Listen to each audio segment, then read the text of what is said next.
Hello students, good morning to all of you. हमारे last lecture में हम लोगों ने क्रैमर रूल्स के साथ इक्वेशंस को सॉर्ट आउट करना सीखा था। हमने वहां पे डिस्कस किया था solution of non homogeneous system of linear equation. Non homogeneous में हमने क्या देखा था कि आपके पास d1 d2 d3 समथिंग कोई भी वैल्यू थी ना आपके पास। अगर आप टू वेरिएबल को देख रहे थे तो a1x plus b1y is equal to c1, तो c1 c2 समथिंग कोई भी वैल्यू थी other than 0।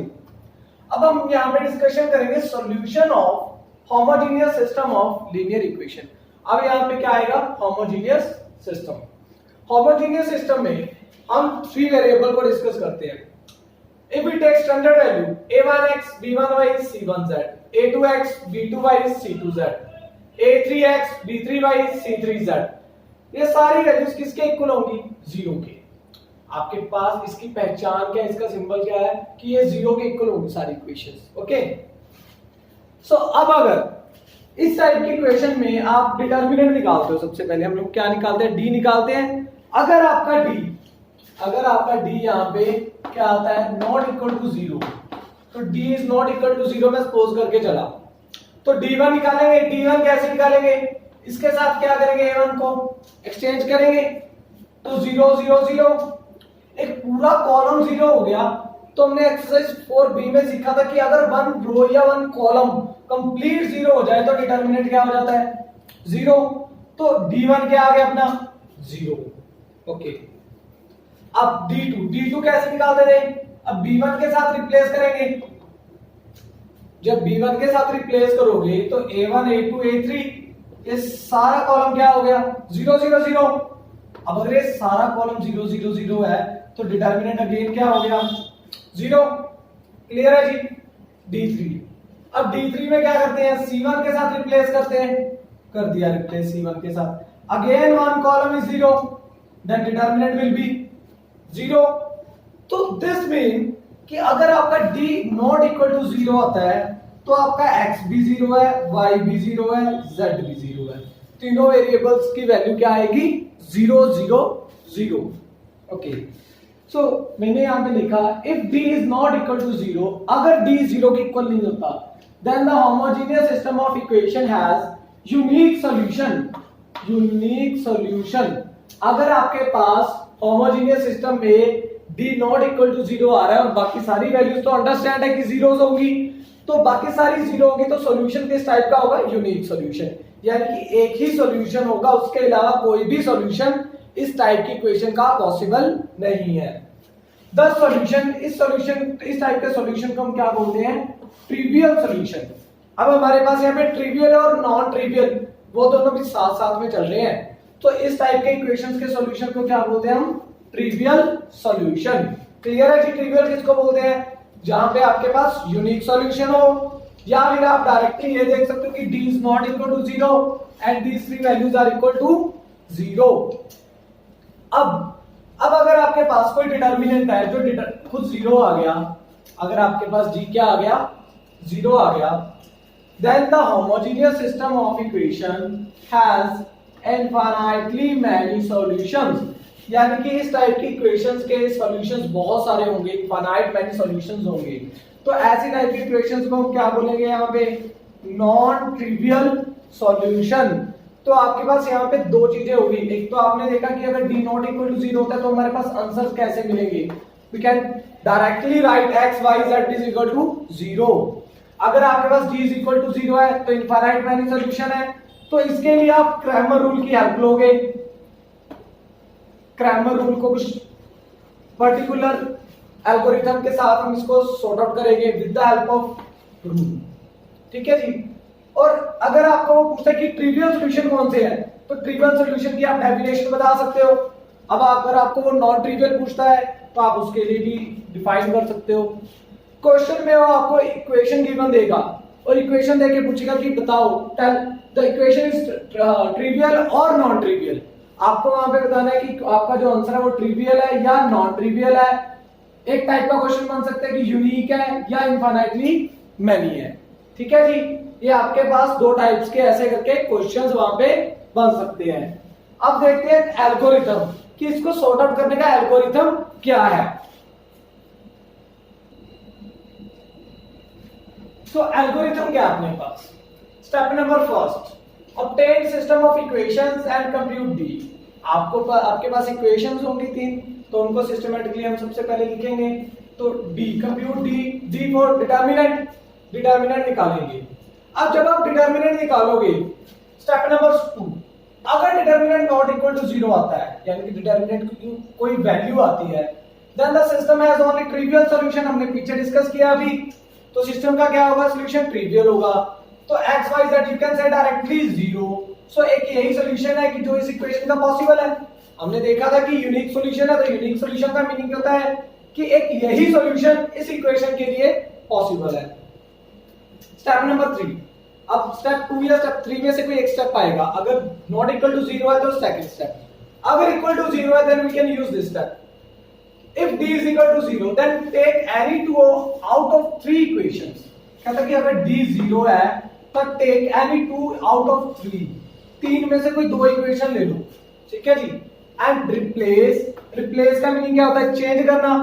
One of the variable, replace one of the variable, एक वेरिएबल z को k से रिप्लेस कर देते हैं। एक वेरिएबल z को किससे रिप्लेस करते हैं? k से।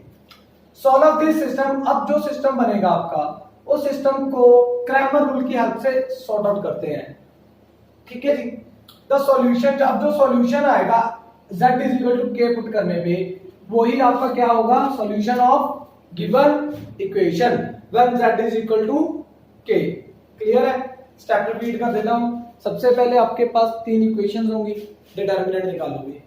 डिटर्मिनेंट निकालने के बाद आपको चेक क्या करना है? आपको चेक करना है कि d इज इक्वल टू 0 है या d नॉट इक्वल टू 0 है। अब अगर d इक्वल टू 0 है तो आपके पास एक एल्गोरिथम है, उसके अकॉर्डिंग हम यूज करेंगे, ठीक है। एल्गोरिथम क्या है कि आपको कोई भी 3 में से 2 इक्वेशंस लेनी है। You can suppose any 2 of the equations and 3 variable में से 1 वेरिएबल मैंने z लिया यहाँ पे, तो उसको k सपोज करके चलना है आपको। z को क्या करना है? k सपोज करना है कि z का सॉल्यूशन k है, z k के लिए ट्रू है, ठीक है जी। उसके बाद क्रैमर रूल की हेल्प से आप उस 2 इक्वेशंस को सॉर्ट आउट करोगे। आपके पास x और y की 2 वैल्यूज आएंगी, z we have already exposed k, so अपने पास x और y आ जाएगा। That is the solution of given equation. जो x एंड y आएगा वही आपका सॉल्यूशन होगा गिवन इक्वेशन का। अगर z d not equal to 0 आता है, then you can say unique solution or trivial solution, and you can say also x y z they both are 0। okay, एक question try करते हैं। Question है अपने पास 3x minus 4y, 3x minus 4y plus 5z is equal to 0 and x plus y minus 2z is equal to 0। Third one is 2x plus 3y minus z is equal to 0। तो step number first क्या था अपना? Equations को obtain करना। Equation सही है तो क्या कंप्यूट करना है? d। सो d निकालते हैं। कैसे निकलेगा d? 3 1 2 minus 4 1 3 5 minus 2 minus 1 open the determinant. So determinant को सॉर्ट आउट करके डी लिख लेते हैं यहाँ पे। Expand bye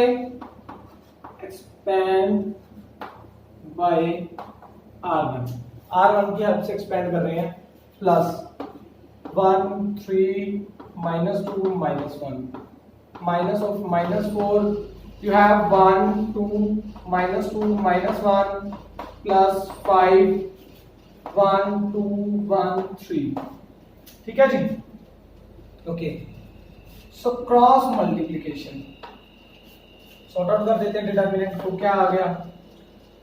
-1 plus 6 plus 4 -1 plus 4 5 3 minus 2। What we have? 5 5 3s are 15। Okay, so you have 15 plus 4 minus 1 3 3 4s are 12। 3 minus 2 1 1 to 5 5। क्या आ गया आपका solution? 15 plus 5 20 20 plus 12 32। 32 is not equal to 0। तो 32 आपका 0 के इक्वल नहीं है। हमने क्या देखा था कि अगर d नॉट इक्वल टू 0 है then system has trivial solution, so you can write x y z they both are 0 and the solution is unique solution or trivial solution. Is it clear? So now next example is, अब next example लेते हैं कोई trivial solution non trivial solution की ना, trivial की तो लेते हैं, एक नॉन ट्रिवियल की लेते हैं।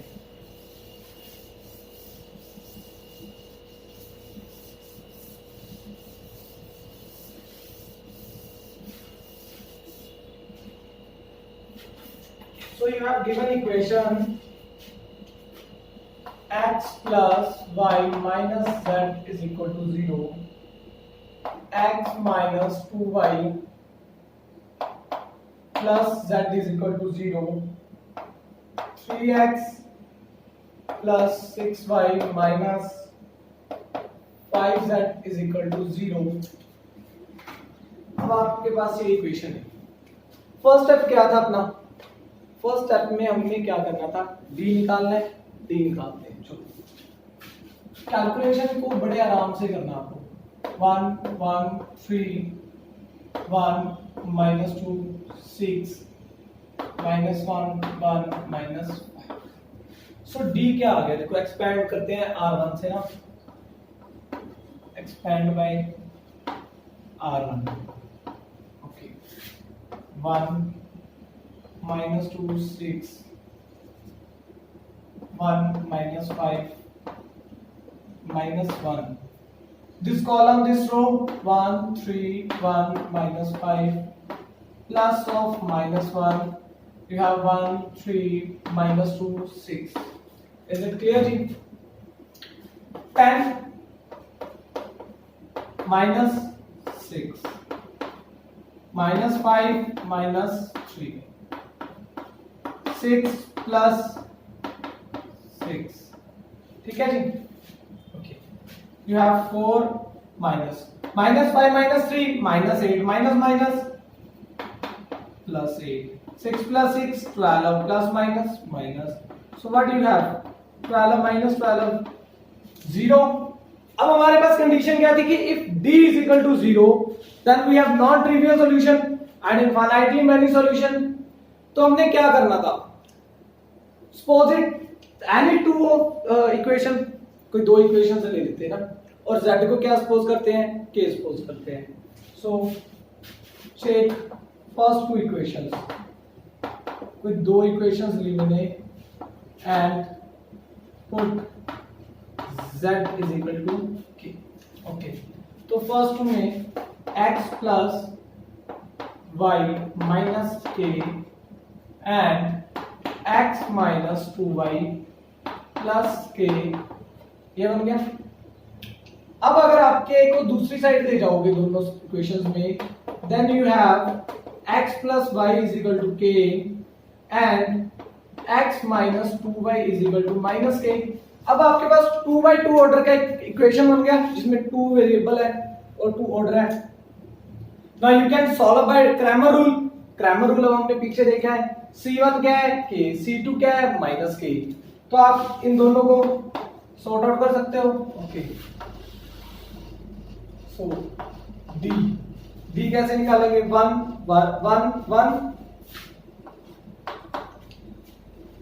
1 minus 2, so what is d, minus 2 minus 1 minus 3 which is not equal to 0। Clear है जी। ओके नाउ d1, अब d1 क्या करते थे हम लोग कि c से रिप्लेस करते हैं, c क्या है k और minus k, replace with c। d1 क्या है अपनी 1 और minus 2, so what you have minus 2k plus k is equal to minus k। ठीक है जी। d2 में क्या करेंगे, d1 d2 से replace, sorry, so minus k what you have minus 2k। Clear जी। तो x निकाल, d1 d2 आ गया, देखो z तो है अपने पास, ठीक है, तो थर्ड वेरिएबल तो जरूरत नहीं है। x का फॉर्मूला क्या होता था, d1 by d, what is d1, minus के अपॉन माइनस 3, सो x क्या होगा आपका k by 3, क्लियर है जी। y क्या होगा, d2 by d minus 2k by minus 3, so you have 2k upon 3 and z we have already supposed in k, तो z जब k है तो x और y की इस टाइप में इनफाइनाइटली मैनी सॉल्यूशंस होंगे। आप z की वैल्यू चेंज करोगे जैसे जैसे x और y वैसे वैसे चेंज होते जाएंगे। सपोज इट k मैं 1 पुट करता हूं तो 1/3 2/3, अगर मैं 2 पुट करता हूं 2/3 4/3, तो ऐसे करके इनफाइनाइट मैनी सॉल्यूशंस आपके यहाँ पे बनेंगे। जैसे जैसे आप z की वैल्यू चेंज करते जाओगे x और y आपका चेंज होता जाएगा। क्लियर है जी। तो ये था आज का हमारा लेक्चर जिसमें हमने सॉल्यूशन ऑफ होमोजेनियस इक्वेशंस को डिस्कस किया। हमारी एक्सरसाइज में 2 टाइप के क्वेश्चन थे, नॉन होमोजेनियस, होमोजेनियस। हमने नॉन होमोजेनियस हमारे कल के लेक्चर में डिस्कस किया था, होमोजेनियस हमने आज डिस्कस किया। तो इसी से रिलेटेड आपके पास एक्सरसाइज में क्वेश्चंस हैं, आप लोग उसको डिस्कस कर सकते हो, उनकी प्रैक्टिस कर सकते हो। क्लियर है जी।